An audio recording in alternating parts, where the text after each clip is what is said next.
As the son of Guinean immigrants who was born in Saudi Arabia, raised in New York, and has traveled all around the world, I've always been fascinated with the concept of home. They say home is where the heart is, but what about where it used to be, where it wants to be?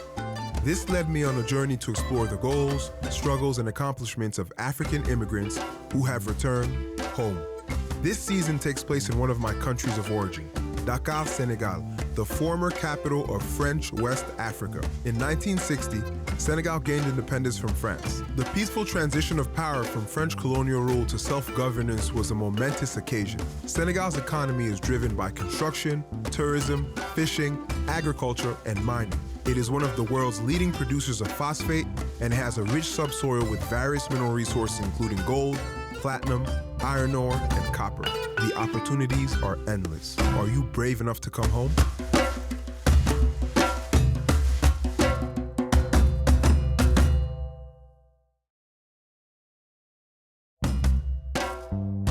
In this episode of Momo Dion Going Home Dakar, Senegal, I went to Sankara Studios to meet Mounaya, a Senegalese-Beninese musician, songwriter, composer, and rapper who recently relocated to Senegal from Benin. Bonsoir, je m'appelle Mounaya, aka Sénégalognac. Je suis artiste musicienne, auteur, compositeur, interprète. Je fais du rap depuis, on va dire, un peu moins de 18 ans. Merci de m'avoir amené ici au Sankara Studio de Didier Awadi, c'est ça, non? Exactement. Didier Awadi qui est comme un grand frère pour moi et qui m'a accueilli à mes débuts dans le milieu. En plein cœur à Dakar. Exactement, à Amitié 2 précisément. On va dire que je suis écrivaillonne. J'aime pas dire écrivaine parce que j'écris un peu, j'ai écrit pour un magazine, j'écris pour des gens qui veulent écrire, j'organise leurs pensées et voilà. J'écris aussi pour d'autres artistes. Qu'est-ce que je fais d'autre? Je suis aussi directrice de Yanni Productions qui est une petite entreprise, une entreprise individuelle qui fait dans l'audiovisuel, la communication, l'événementiel, la médiation culturelle. Voilà, et j'ai plein de casquettes. Je suis aussi une petite maman pour mes sœurs, je suis une sœur. Je suis un grand frère aussi.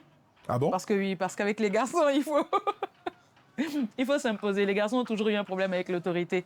Donc eux, ils m'appellent grand frère Mouna. Voilà, je ne me laisse pas faire. Et voilà, donc en gros, c'est ça, c'est ce que je fais. Et vos origines? Où est-ce que je suis née? Je suis née et j'ai grandi au Bénin jusqu'à mes 18 ans. Et les 18 autres années de ma vie, bon, on va dire les 20 autres années de ma vie, je les ai faites ici au Sénégal.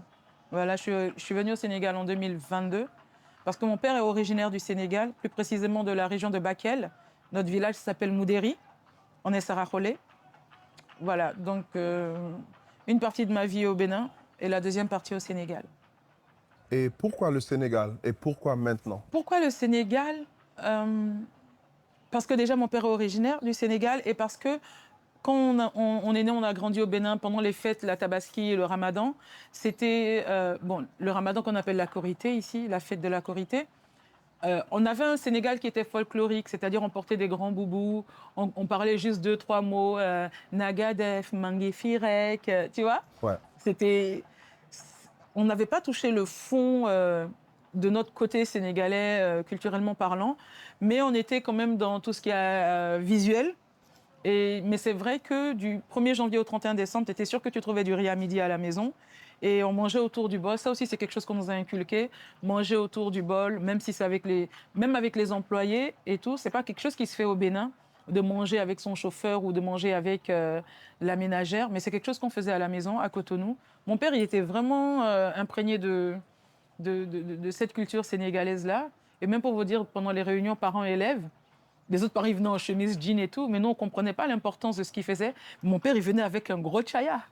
Donc, il venait comme ça à la fin, je fais, papa, pourquoi tu portes ça? T'as des jeans? Il fait, non, mais parce que c'est ma culture. Et en ce moment, on était enfant dans une école française. Ouais. On était un peu acculturés. On ne comprenait pas, en fait. Donc, chaque fois qu'il venait avec son chaya, on attrapait notre tête. On avait presque honte, en fait. Mais qu'est-ce qu'il fait? Porte un jean! Mais alors qu'aujourd'hui, je réalise, en fait, l'importance, la richesse que ça a été d'avoir un père comme lui. Et parce que toutes les petites actions qu'on posait dans notre enfance trouvent un écho aujourd'hui dans ma vie d'adulte et me servent tous les jours. Pourquoi le Sénégal et pourquoi maintenant? Parce que vous pouvez vivre ailleurs.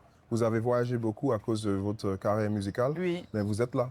Alors pourquoi le Sénégal? Parce que quand j'ai eu mon bac, j'avais une inscription à la Sorbonne en France et j'avais une préinscription à la Sorbonne. Donc du coup, j'ai fait 1 an d'année sabbatique parce que j'ai eu mon bac à 17 ans et j'ai dit à mon père, écoute, depuis que j'ai 4 ans, je vais à l'école. Là, j'ai envie de me reposer, pardon, j'ai envie de rien faire. Parce que ça, j'adore. Moi, je travaille pour ne rien faire après, en fait. Ouais. Les gens, je ne sais pas pourquoi ils travaillent, mais moi, quand je travaille, je peux travailler beaucoup sur une période, mettre un peu d'argent en banque pour pouvoir vivre un moment pour ne rien faire. Tu vois? Tranquille. Oui, pour ne rien faire, pour donner du temps à... Et du coup, j'ai pris une année sabbatique et après, je lui ai dit, écoute, tu sais quoi? Parce que ça a coïncidé avec le moment où c'était un peu chaud à la maison et on était plusieurs à avoir le bac. Ouais. Et j'ai dit, écoute, papa, occupe-toi des autres. Moi, j'ai pas de problème. Je peux aller au Sénégal parce qu'il n'y a pas de problème d'équivalence entre l'université Cheikh Anta Diop et les universités occidentales. Donc, je ne vais pas rater d'année et tout. Donc, laisse-moi venir à Cheikh Anta Diop, commencer ici et après mon DUG, je pars. Après mon DUG, il me dit, alors, t'en es où? C'est comment que ça se passe? Je fais non, je préfère rester ici parce que j'ai l'impression d'être connectée à une autre partie de moi et j'ai besoin de faire une immersion dans la société sénégalaise parce que j'ai 4 grands-parents de 4 nationalités différentes. Donc, on a un peu de partout. J'ai mon grand-père qui vient de Moudéri. J'ai ma grand-mère qui vient de Bida, au Nigeria, au nord Nigeria. J'ai le père de ma mère qui est franco-béninois. Et j'ai la mère de ma mère qui est Johnson du Togo, d'Anenro. Donc, du coup, on a toujours un peu de partout. Mais j'avais besoin d'avoir beaucoup de quelque part. Ça s'est trouvé que c'est au Sénégal. Au début, c'était accidentel. Après, ça a été une volonté. Alors, c'est vrai que pourquoi le Sénégal? Parce que c'est une partie de moi. Et parce que mon nom de famille est sénégalais. Et parce que mon village se trouve au Sénégal. Quand on me demande aujourd'hui où est ton village est relié à ton nom de famille, ben, c'est Modéry. Donc, il fallait vraiment que je sois en connexion avec cette partie-là de mes racines. Et pourquoi je ne suis pas restée à l'extérieur? Parce que j'ai vu un peu comment les Noirs sont traités dans le monde entier. Et moi, j'ai envie de vivre nulle part ailleurs que chez moi, en Afrique. Parce que nous sommes le seul peuple qui a été autant violenté depuis des siècles. Nous sommes le seul peuple qui est autant méprisé. Et nous sommes le seul peuple où, aujourd'hui, en 2022, tu peux te trouver hors de ton continent et qu'on te tue juste parce que tu as trop de mélanine dans le corps. Donc, c'est la raison qui fait que je suis digne, je suis fière, je n'ai pas envie de vivre chez les autres. Je ne dis pas que ceux qui le font sont indignes. Moi, j'ai eu le choix. Tout le monde n'a pas forcément le choix. Et le choix que j'ai fait que je préfère rester chez moi, même si chez moi, ce n'est pas parfait, mais je préfère contribuer d'une manière substantielle, justement, à l'amélioration déjà de ma condition de vie. Parce que tu ne peux pas aider les gens si tu n'es pas arrivé quelque part, si tu n'as pas les épaules solides. Donc, il fallait que je reste chez moi pour solidifier mes épaules et pour pouvoir porter justement ce que je peux porter jusqu'à la fin de ma vie. Voilà. Parlons un peu de votre carrière musicale. Oui. Ma carrière musicale est en dents de scie. Parce qu'en Afrique, on n'a pas forcément... en Afrique, il faut que j'arrête aussi de faire comme les gens. Parce que l'Afrique, c'est 54 pays. C'est des réalités différentes selon les pays. Alors, je vais dire que dans l'environnement dans lequel je me meus, dans lequel j'évolue, on n'a pas forcément d'industrie culturelle. Donc, du coup, je suis obligée d'aller travailler ailleurs pour venir investir dans ma musique. C'était ça jusqu'à ce que je sois signée par une major, par un label et tout. Mais là, j'ai envie de retourner en indépendant. Et ça va être encore ça. Je vais travailler ailleurs pour investir dans ma musique jusqu'à ce que ma musique puisse vivre d'elle-même. Pour l'instant, elle survit, elle est sous assistance respiratoire. Il faut prendre de l'oxygène pour lui en donner. Tu vois, jusqu'à ce que j'arrive au stade de notoriété où c'est elle qui va me porter. Mais pour l'instant, c'est moi qui la porte. Donc, ma carrière musicale, je peux dire qu'elle est en dents de scie parce que j'ai dû arrêter pour aller bosser dans l'audiovisuel à la télé. J'ai bossé à la RTS1, la 2S TV, Al Madina TV, Africa 7. À la RSI aussi. J'ai bossé aussi en freelance dans beaucoup de casquettes. C'est du hip-hop en fait, du rap. J'ai fait du rap, oui. Mais le hustling va avec le rap. Donc... Oui, non, parlons un peu du rap. Alors mon rap, il est comment? On va dire que mon rap, d'abord, il est intimiste parce que je parle de l'être humain, de ce qu'il... de la psychologie de l'être humain dans des morceaux comme Je déprime. Il y a des morceaux qui sont très personnels, très intimistes, des morceaux où je parle de mon père. Tu as des morceaux aussi qui sont très funky, comme Toutes les femmes de ta vie et tout, qui traitent de thématiques assez légères. Et il y a un côté aussi de mon répertoire qui est un peu new soul, avec des morceaux comme Pesa Bolingo, Something to Tell You. Je vais un peu dans la trappe parce qu'à un moment, les gens ils m'ont trop fatiguée. Tu fais du rap trop classique. Donc j'ai fait 2 morceaux en trappe pour leur dire votre histoire là, je peux faire ça. Mais moi, je préfère... moi, je fais des chansons à texte. C'est vrai que les chansons à texte, tu peux les faire dans n'importe quel registre, mais je suis des années 80, quoi. Donc, c'est normal que je sois un peu old school Parce qu'on a grandi avec les Fushnikens, Coolio, Heavily and the Boys. Tu vois, ouais, c'est tout ça nos références musicales. Ouais. Et du coup, forcément, ça déteint sur l'artiste que nous sommes aujourd'hui. Donc, mon rap, il est ça. Mon rap, il est militant aussi. Parce que je pense qu'aujourd'hui, je ne peux pas venir et puis parler de sexe, d'argent, d'alcool, de drogue, parce que ce n'est pas la vie que je vis. Et je ne suis pas là aujourd'hui pour vendre du rêve aux jeunes.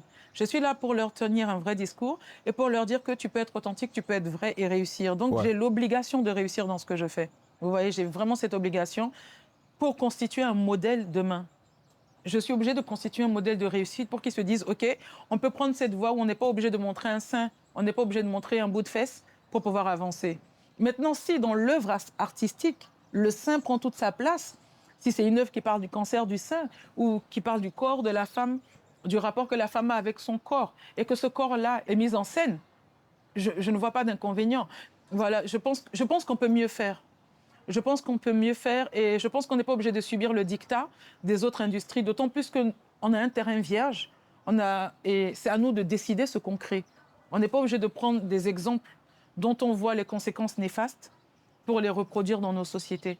Et malheureusement, c'est ce qui se passe parce que je pense qu'on ne s'interroge pas suffisamment. Je pense qu'on n'interroge pas les choses suffisamment et on ne pose pas la réflexion, malheureusement. Quels sont les aspects négatifs de votre retour au Sénégal? Alors, wow! Ma venue au Sénégal, les aspects négatifs, ils vont me frapper. Eux, ils aiment quand on dit que tout est joli. Les Sénégalais, Dis la vérité. ils n'aiment pas qu'on les critique. Bon, nous n'aimons pas qu'on nous critique.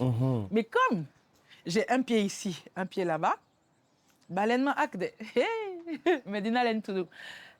Le premier problème, c'est que... c'est un obstacle que j'ai réussi à contourner.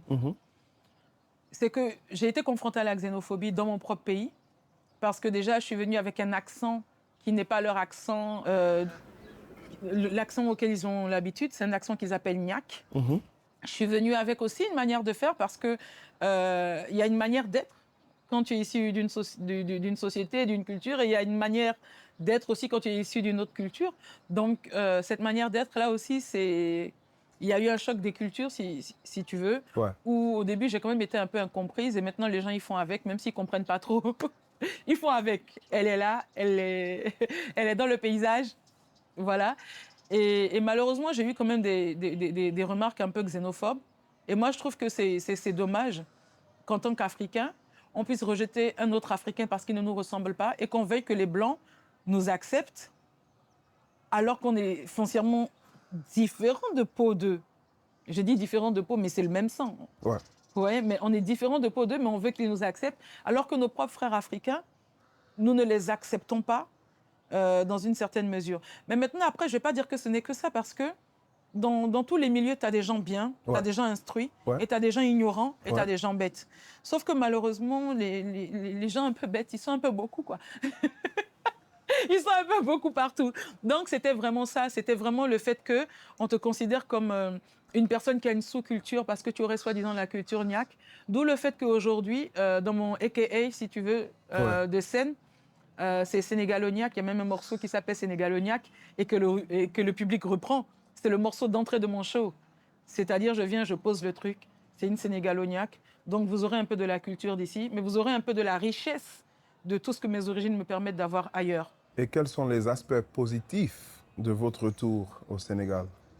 Les aspects positifs, je les ai cités tantôt, c'est vraiment la reconnexion à moi-même, de savoir, déjà aussi mon histoire, quelque part, ça m'a permis de rencontrer la famille, la plus grande famille du côté du Sénégal. C'est vrai qu'on en connaissait quelques-uns que mon père invitait souvent au Bénin, mais la grande famille, vraiment, c'est quand je suis venue ici que je les ai vraiment connus, et aussi dans notre tradition, nos rites et tout, comment est-ce que ça se passe.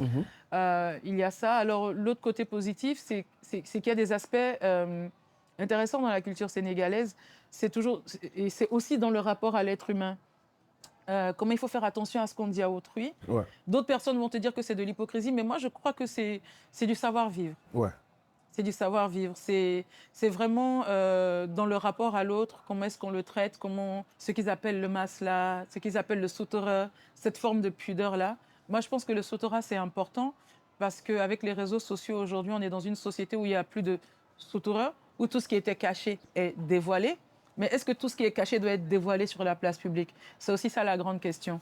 Il y a plein de choses intéressantes dans la société sénégalaise et au niveau aussi des valeurs humaines que tu peux apprendre. Et voilà, comme dans toutes les autres sociétés. Mais bon, il y a des bons côtés, il y a de super bons côtés. Ouais. Et le meilleur côté, c'est le darin bop. Et le Darin Bop, c'est? Guissa Samalehi, vous n'avez pas vu mes joues? C'est de la nourriture, du mangement. Exactement, c'est ça. Et c'est quoi votre plat préféré? Darin. Je pense que c'est ce qu'ils ont produit de mieux. Ah, et le tcheremboum. Ah non, le tcheremboum, par contre, j'adore. Ouais, je pense que je pourrais manger aujourd'hui du darin, demain du tcheremboum, après-demain du darin, et le jour d'après du tcheremboum, darin, tcheremboum. Maintenant, c'est une chanson. Ah ouais, pourquoi pas? Quel conseil avez-vous pour les Sénégalais de la diaspora qui veulent rentrer au Sénégal aujourd'hui? Le conseil que je leur donnerais, c'est peut-être de venir avec beaucoup d'humilité, de ne pas venir en colon et de venir comme des enfants du pays. Et quand je dis venir comme des enfants du pays, c'est venir en ne répétant pas tout ce que le pays dans lequel ils ont grandi leur répète. Déjà, c'est tout à leur honneur de venir et il faut qu'ils reviennent. Il faut qu'ils sachent qui ils sont. Il ne faut pas qu'ils déterminent leur personnalité à travers qui on leur dit là-bas qu'ils sont. Il faut qu'ils découvrent vraiment qui ils sont et ils verront qu'ils n'y ont pas que de mauvaises choses. Il y a de très belles choses. Maintenant, comme je dis, venez avec humilité. Et ça veut dire ne venez pas penser que vous allez tout apprendre aux gens parce que les gens vivent, ils se débrouillent bien. Sauf que malheureusement, nous sommes encore dans des colonies qui ne disent pas leur nom. Malheureusement, nous ne sommes pas dans des pays indépendants comme les pays desquels ils viennent. Nous sommes dans des pays qui sont sous dépendance économique, sociale, sur tous les points. La preuve, aujourd'hui, normalement, je devais vous parler en Wolof. Parce que vous me parlez en anglais ou je ne sais pas, dans la langue dans laquelle vous avez grandi, vous avez étudié. Ouais. Mais je vous parle en français, vous me parlez en français. Ouais. Et la langue est un outil de domination. Aujourd'hui, on devait se parler en Wolof ou en Bambara ou en Soninké ou dans n'importe quelle autre langue ou en Alpolar. Mais on se parle en français. Là, c'est la preuve que déjà, il y a un gros problème. Il faut que les gens comprennent ça. Ouais. Il faut que les gens comprennent que ce n'est pas un problème qui est venu en 10 ans. Les Africains ne sont pas paresseux. C'est juste un système qui a été codifié dans leurs livres. Si vous avez lu le Code noir, si vous avez lu tous les livres et même des scientifiques qui prouvent par A plus B que l'homme, leurs scientifiques, que l'homme noir est bête et que l'homme noir a un QI sous-développé. Je ne sais pas si vous avez vu la carte des QI. Ouais. Mais il n'y a rien de plus tragique que ça. C'est une carte qui a fait polémique, où il te montre les personnes qui ont tous les plus bas QI en Afrique. Mais c'est terrible, en fait. Donc, eux, ils grandissent avec ça et c'est ce qu'ils enseignent à leurs enfants. Vous voyez? Et malheureusement, nos enfants vont dans leurs écoles. Et du coup, ils reproduisent ce que eux ils pensent de nous sans le faire exprès. Et quand ils viennent en Afrique, si tu veux, ce qu'on risque d'avoir, c'est une nouvelle élite qui est venue de la diaspora et qui est comme les expatriés français ou des autres pays qui forment un cercle et qui ne font que se fréquenter. Donc aujourd'hui, ce dont on a besoin, c'est vraiment une inversion, c'est d'aller vers l'autre et accepter l'autre dans ce qu'il est et surtout le respecter dans ce qu'il est. Et reconnaître que peut-être que les combats ne revêtent pas les mêmes formes, mais à la fin, à the end of the day, c'est le même combat. C'est le combat pour la dignité de l'homme noir, c'est le combat pour le respect de l'homme noir et c'est le combat pour la survie de l'Africain. Voilà. Vous avez voyagé dans combien de pays? Waouh! Grâce à la musique, j'ai fait, on va dire, une douzaine de pays. Déjà en Afrique, Sénégal, Gambie, Mauritanie, Guinée-Conakry, Togo, Bénin, Niger, Côte d'Ivoire. Il y a 2 pays que j'oublie toujours, ils vont me frapper. Ouh! Il y a 2 pays que j'oublie toujours. C'est pas sérieux ça. Mali et je suis partie en France aussi avec ma musique pour des concerts, en Belgique aussi. Aïe aïe aïe. Il y a un pays que j'ai oublié, mais c'est pas normal. Mais c'est pas grave. Ce qui est sûr, bon, ils savent que j'ai peur dans mon cœur. En tout cas, je me balade pas mal dans l'Afrique francophone avec ma musique parce que mon message est entendu et parce que les gens se reconnaissent dedans aussi d'une certaine manière. Et comment la pandémie de Covid-19 a affecté votre temps ici? En tout cas, nous les artistes, nous avons été les premiers sacrifiés. Parce que nous, dans notre activité, on a besoin d'être en contact avec le public. Donc, c'est sur scène et les gens, justement, ils réunissent toutes les conditions qui permettent la prolifération et la contagion par le coronavirus. Et du coup, lutter contre cette maladie, c'était nous empêcher, bon, je ne dirais pas nous empêcher, mais ça faisait qu'on ne pouvait pas, justement, travailler comme on avait l'habitude de travailler. On a essayé de trouver des solutions parallèles avec le numérique. Donc, il y a eu, pendant la période-là, plein de concerts numériques. Mais après, c'était des concerts gratuits. Il fallait avoir des partenaires, être subventionné. Et aussi, le public n'était pas habitué à cette formule-là. Et aujourd'hui, c'est vrai que beaucoup de jeunes ont Internet, mais ils ont Internet pour aller mettre des photos, regarder des photos sur Instagram, Facebook. Ils ne se sont pas appropriés justement cet outil d'Internet-là pour consommer. Et parce que le taux de bancarisation aussi est très faible en Afrique. Tout le monde n'a pas une carte pour payer un ticket. Ouais. Voilà. Donc il y avait tous ces problèmes-là qui, je pense, ont permis à d'autres personnes de rebondir, de proposer des solutions avec certaines plateformes de téléphonie mobile. On a trouvé la téléphonie mobile comme réponse, mais ce n'est pas encore rentré dans les habitudes parce que, en fait, partout dans le pays, en fait, tout est culturel. Donc maintenant, les gens, en fait, chaque jour, ils consomment de la culture gratuitement. Et il faut les amener dans leur tête à payer pour la culture qu'ils consomment. Et ça aussi, c'est un autre combat qui est là. Et le Covid a fait qu'il y a eu plein d'artistes qui ont vendu leurs instruments. Il y a eu plein d'artistes qui ont perdu leur logement. Parce que les artistes vivent sur le fil du rasoir. Ils vivent au jour le jour, malheureusement. Ouais. Et moi, la seule chance que j'ai, c'est que je fais autre chose, justement, que la musique. Sinon, j'allais les rejoindre dans la queue des SDF et des gens qui ont tout perdu, quoi, malheureusement. Donc, on l'a vécu très durement. L'État du Sénégal a essayé de donner un petit pécule 2 fois en l'espace d'1 an. Mais moi, je trouve que déjà, c'est risible. Et ce n'est pas ce qu'on leur demandait. Ce qu'on leur demande, c'est qu'il y a des lois, il y a des décrets d'application, mais qu'ils nous aident justement à appliquer ces lois-là. Vous voyez un peu qu'on nous aide à appliquer ces lois-là. Il y a une loi sur le statut de l'artiste qui a été votée. Je ne sais pas si elle a été promulguée récemment. Et je pense que ce sont les décrets d'application justement qu'on doit adopter. Il y a aussi le guichet unique. Et je fais partie d'une association qui s'appelle l'AMS, l'Association des métiers de la musique au Sénégal. Je suis commissaire aux comptes à l'AMS, je fais partie du bureau de l'AMS. Et c'est grâce à l'AMS que la loi 2008 sur la propriété intellectuelle et les droits voisins a été votée, qui a fait qu'aujourd'hui, on a la SODAV, la Société des droits d'auteur et des droits voisins. Avant, c'était l'État qui gérait nos droits. Maintenant, c'est nous-mêmes qui élisons un comité d'administration pour gérer nos droits. Donc, il y a des petites avancées pour s'occuper Il y a des petites avancées pour l'artiste, mais on peut mieux faire. On peut mieux faire, et voilà. Donc, c'est là où on attend l'État. Les lois ne sont pas faites pour être juste promulguées au journal officiel, il faut les appliquer. On peut visiter le lieu, le studio et... Le studio Sankara, bien sûr, c'est avec plaisir. Allons-y. Here we go. Here we go. After a great conversation on the patio, we headed to the studio to check out her music.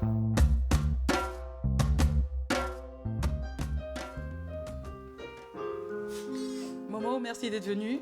Et Studio Sankara, c'est ici que je travaille la plupart de mes morceaux. Alors ce morceau s'intitule « Plus que des chiffres ».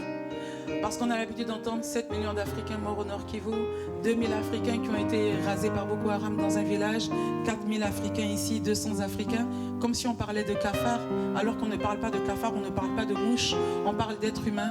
On parle d'êtres humains avec des noms, des prénoms, on parle d'êtres humains avec des ambitions, avec des histoires, des gens qui ont des amis, qui ont des familles, qui ont des rêves. On ne parle pas de chiens, on parle d'êtres humains. Et même encore, les chiens méritent le respect. Quand on parle d'un Africain, on parle d'être humain. Et on est plus que des chiffres. Combien vous faudra-t-il encore de litres de sang, de charniers, de génocides et de morts d'innocents, d'images atroces et horribles de cadavres d'Africains? L'insoutenable est devenu normal dans nos quotidiens. Combien de martyrs, combien de tragédies, combien de témoignages abominables, combien de massacres, combien d'exactions, combien d'exécutions? Mais dites-moi, Combien vous en faudra-t-il brutal est l'époque dans laquelle on vit, où les sourires ne s'affichent que dans les selfies, comme les danses et les chansons qui sont de plus en plus vides, comme si nos âmes étaient pourries, bizarres, comme cette certitude de déjà-vu. On a trop vu les mêmes scènes, on en a l'habitude, et comme si plus rien n'importait. Mais dites-moi, qu'est-ce qu'on n'a jamais vu? Nos vies ne représentent plus rien, yo, que des battements de cils, des clics, des pages qu'on défile. On tisse notre fil sur la toile. Pourtant nous sommes bien loin d'être habiles. Africains, nous sommes plus que des chiffres, plus que les conflits en bande passante au bas de Tangité. Nous sommes plus que notre or, plus que l'uranium et le pétrole, mais nous sommes plus que des chiffres. Voilà, c'est un extrait. Wow. On va rester dans le même registre. Oui, allons. Voilà, là, on va passer à un autre son qui s'intitule Tu t'en galèches. Et galèche, ça veut dire tu t'en fous. Et le son, c'est pour un peu conscientiser les jeunes et tout, pour leur dire que tout peut péter autour de toi, mais tu t'en fous, alors que tu devrais t'intéresser à ce qui se passe. Tu vois? L'idéal, je tombais d'être au plus bas, mais tu t'en galèches. Suffit d'une étincelle pour tout péter, mais tu t'en galèches. T'as même pas de quoi gagner, mais toi tu t'en galèches. Les richesses de ton pays sont payées, mais toi tu t'en galèches. Irodi Nyama, appelle-moi Tantine. Pour qu'elle n'imagine, ne fais pas de tontine.